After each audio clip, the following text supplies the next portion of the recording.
Hey guys, Prowl 1701 here, and today I'm going to be reviewing parts 3 and 4 of the 10th Planet.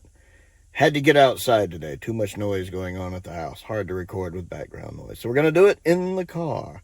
The 10th Planet, I enjoyed episodes 3 and 4 more than I usually do. I typically don't care for them as much, because of course Hartnell's not in much of episode 3, and episode 4 is animated, which is a little disappointing after seeing the first 3 episodes in live action. I appreciated them more. There's not a lot going on in episode 3. The Cybermen are barely in episode 3. It's more them trying to defuse the situation. Of course, the first Doctor collapses right at the beginning because Hartnell was ill. We know that. His dialogue was split among the rest of the cast, with Ben and Polly taking over some of it. And then that one Dr. Berkeley or something like that, I'm just going to call him Berkeley, getting a lot of the more science-y dialogue, which in a way works, though, because it gives other people in the story a chance to shine. Like, Ben gets a lot to do in this story. Ben gets a lot to do. Polly gets a little to do. She doesn't really get a lot to do, just in the story as a whole. But in this episode, Ben gets more to do here. More of the heroic fighting stuff. I really like the fact it fleshes Berkeley out a little bit too, the scientist with the glasses and the beard. I like him. The actor playing him is really good. The guest cast in this is really good. You got the guy with the high forehead, the general guy. Everybody seems pretty well cast in this. Even when it's like little minor things, like the general, the little ticks of his face when he's talking, work really, really well. I really enjoyed that, but I really liked Berkeley getting more to do here as the kind of science guy. It's just really occurring to me that the Doctor not being in this, like, on one hand, he should be in this more because it's the final First Doctor story. I think that's kind of the main rub, is that it's his last story. You wish he was in it more.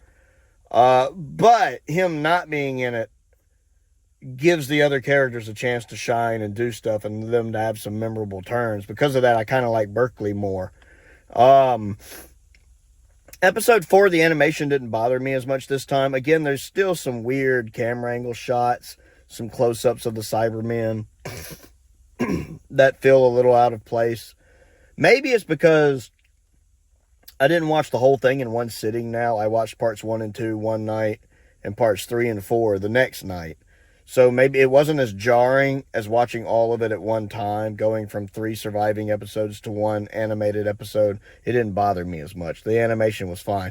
The likenesses look good. Planet 55 has always been really good with their likenesses. The characters look like the characters. You know who is on screen at any given time. They were really, really good at that. My sinuses are acting up. The actual story is good. A lot happens in episode 4. It's another shame that episode 4 is missing, because a lot happens in episode 4. There's a lot of action. This is really when the Cybermen land again, kind of wave 2 of when the Cybermen land, and they're threatening. You know, they take the Doctor and Polly hostage while Ben and more of the science people are supposed to work on the bomb and remove the warhead. Ben and them realize what they're up to, that they're trying to destroy the Earth to save Mondas, so they refuse to do it. We finally get the resolution of everything. Now, the resolution's a little weird. Like, the story doesn't always quite make sense. Like, Mondas just being destroyed doesn't quite make sense. Is it the energy drain from Earth that just overloads it? Wouldn't they have compensated for that? Like, I don't understand why they can start the energy drain on Earth but not stop it.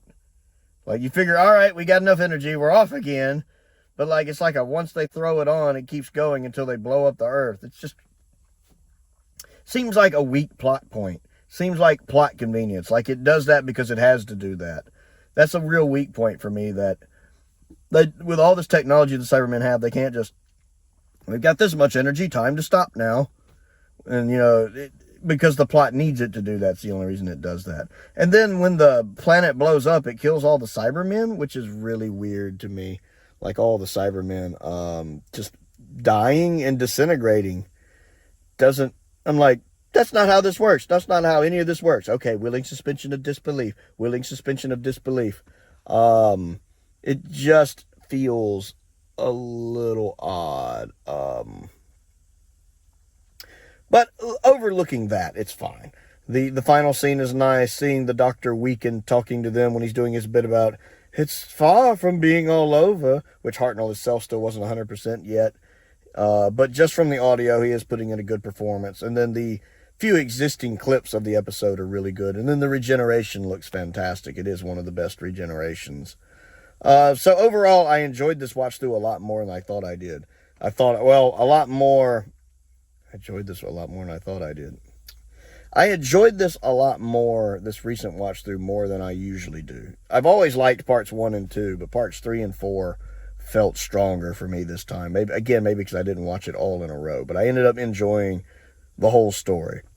So kudos to my patrons and YouTube members who voted on this story, because I do like it a little better now, and I've seen it a couple times before, so that actually worked out really, really well. Because this was actually voted on by my patrons. So I hope y'all enjoyed the review. I want to know what you think of the 10th Planet, including the animated episode 4. Comment down below and let me know. Don't forget to click the like button and the subscribe button as well, and the bell for notifications. If you would like to vote in polls like this, there are YouTube memberships available, and links to my Patreon are down in the description below. I have several different tiers there to choose from. I also have a P.O. box if there's anything you'd like to send me to look at and review, and a link to my Amazon wish list is down there as well. I want to give a shout out to some of my top tier patrons, Stephen Crane, Colin Coney, and Finn Perkins. I appreciate their support, as I do the support of all of my patrons. Most importantly, thank you for watching. My arm is really tired from holding up this phone the whole review.